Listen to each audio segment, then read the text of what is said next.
I put my headphones on and I listen to my favorite Michael W. Smith CD. And I tell you one thing, I don't hear anything. This thing is awesome. All I do is just kind of hunker down and I close it as tight as I get, and it blocks out everything in the whole world. Let me tell you something. This thing is better than body armor. Thicker than an army tank.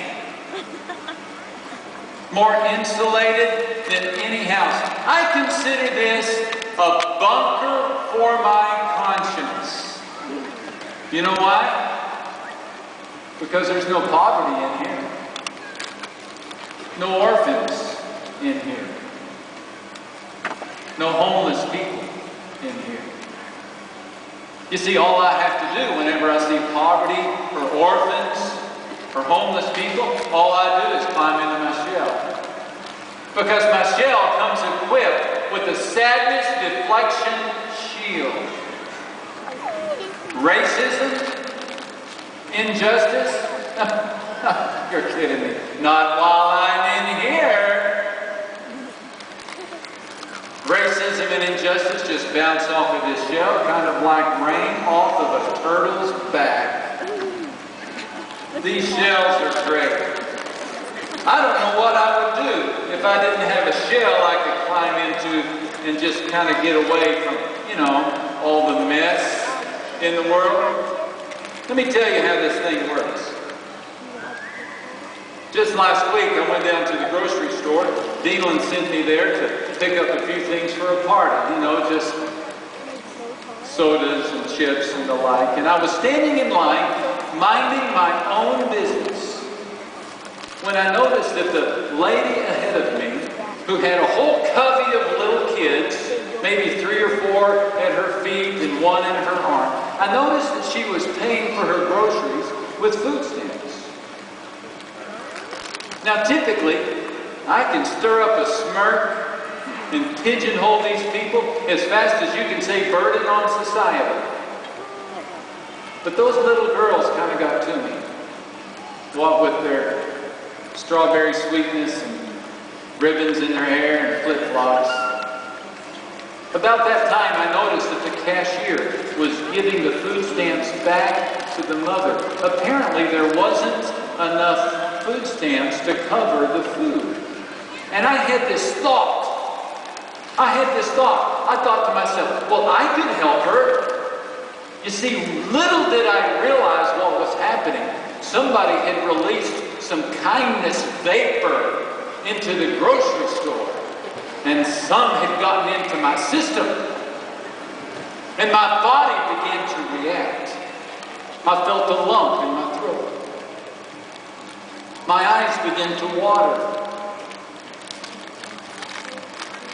I sensed a sensation in my chest that's called gelatinous cardiacinus, or better known as soft heart.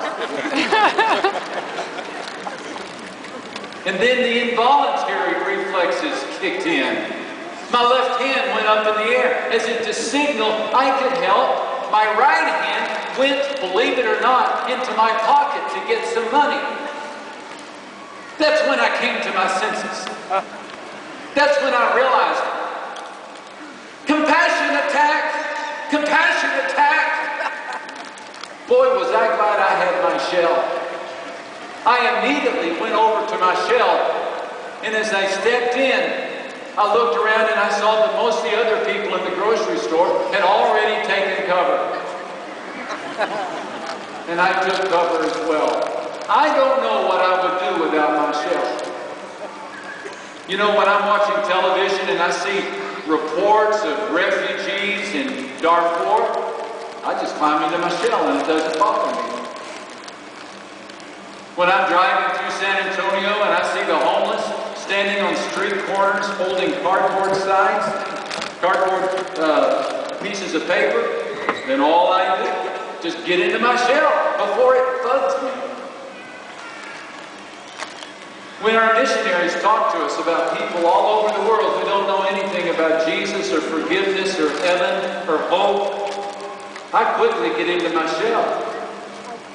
Why, just last week somebody told me that there are whole regions of the world that don't even have good, clean drinking water. Boy, was I glad I had my shell nearby. Otherwise, I might have done something drastic. I might have volunteered to dig a well, or I might have even written a check. I don't know if you have a shell or not, but my hunch is that you do. Most of us do.